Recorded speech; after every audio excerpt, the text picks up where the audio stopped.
get over 225, and he managed it. Well, he summoned a third attempt make at 222, and he comes up again at 225. Heat 5, the women's 100. Simonskaya of Poland in lane 2. Sydney Francisco, the Republic of Palau in 3.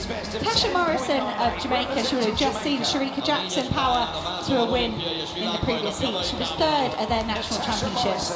Season's best of 10.98. Zainab Dosso of Italy takes lane 5. And Sha'Carri Richardson of the United States takes the central lane. Lane 6 is a very, very good lane in the 100 metres, and she's earned that 10.71 season's best. 8 out of 9 wins this season, Sha'Carri Richardson, just losing to Julian Alfred in July. Tori Lewis, the youngster, goes in lane 7 for Australia. Amani Lansico. We've seen Dina Asher-Smith qualify, and Daryl Neater can we make it 3 athletes from Great Britain through to the semi-final stage. Bundu Kone from the Ivory Coast is out in lane 9. We've just seen Muriel Ahore walk away from the queue room. She's no longer in contention for the semi-final.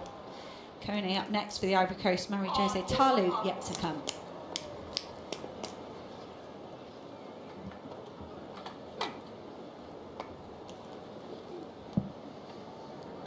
Sha'Carri Richardson settles into her blocks in the centre of the picture in lane 6. It's word on Tori Lewis from Australia. Surprise double at the National Championships, winning the 100 and the 200.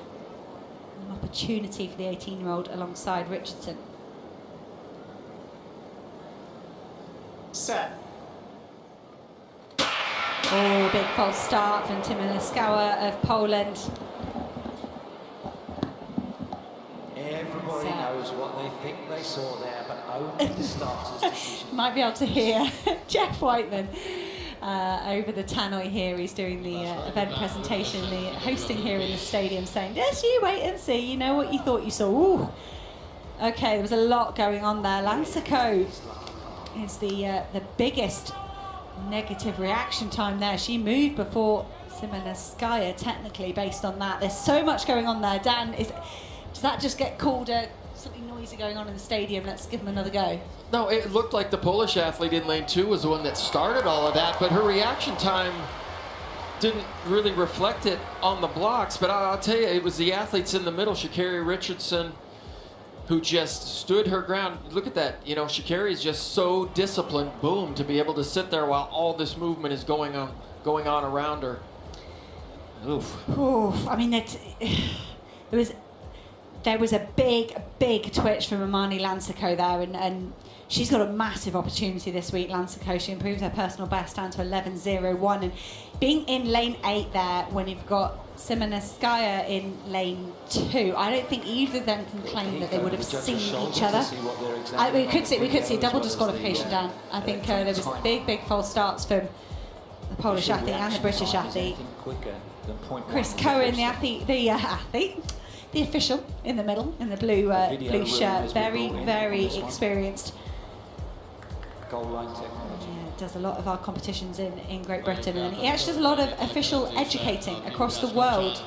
This Chris Cohen spends a lot of time in nations like in African nations, in Thailand, educating officials, trying to raise the standard of officiating across the whole world, because that helps us with sort of the validity of the results and the development of our sport. Chris Cohen's got a tough job on his hands here. High jump continuing with final attempts. In fact, we move to 228. Barshi, the Olympic champion. Lansico will not know what to make of this. She would have watched the replay on the big screen. She'll know she moved. She'll hope everybody's eyes are drawn to Simonskaya.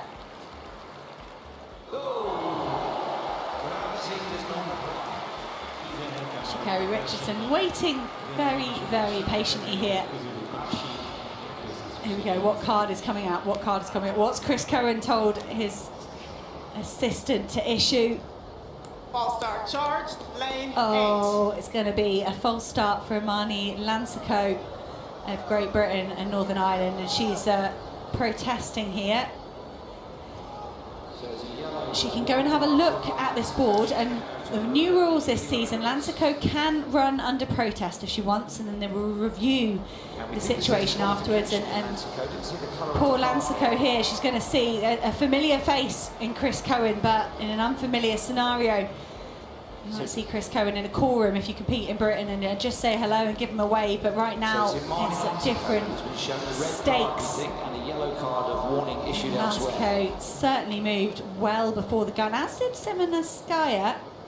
And we can't hear that conversation down there, but it just looked like Lansico said, I heard something. Okay, and I don't know what it was or where it came from, but I definitely heard something, so that's her argument. Well, if you look at the reaction times across all 8 women, there was an awful lot going on there.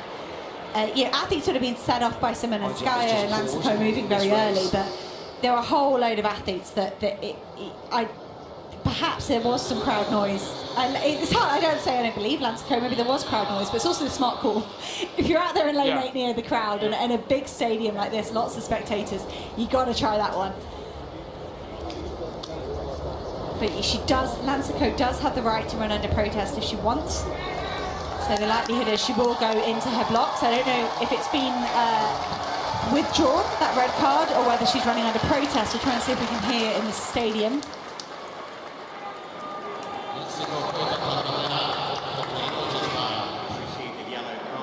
Yellow card. It has been downgraded to a yellow card for Marnie Lansico. That is a yellow card she'll carry through the championships now, I think, if you do it another, or maybe that's just a European rule.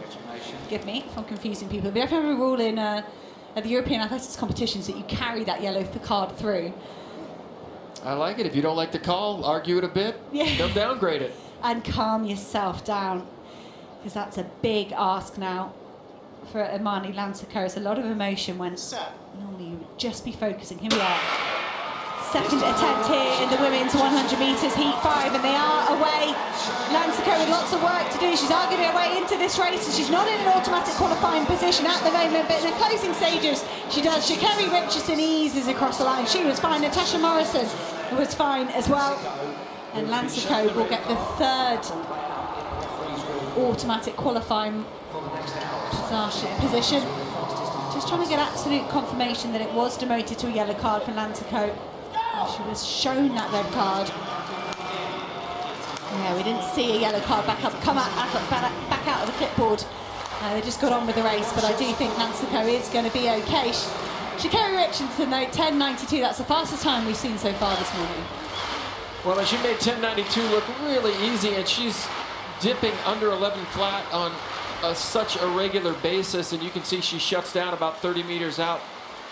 Not the best start we've seen. She didn't project that start out there. It was Natasha Morrison from Jamaica that got a better start, but once Sha'Carri gets up in a running position, I'm not sure anybody can match her overall turnover. When Sha'Carri Richardson gets in trouble is when somebody really makes a move on her in the last 20 and 30 meters and she overstrides just a little bit, but here she's just so well within herself. And you can see she's just prancing now, those last 30 meters. Always the showman. Oh, yeah, absolutely. And fair play. And that's better than Shericka Jackson looked, for me, certainly. That was smoother, better than Ava Swoboda looked. We're yet to see Shelly-Ann Fraser-Price.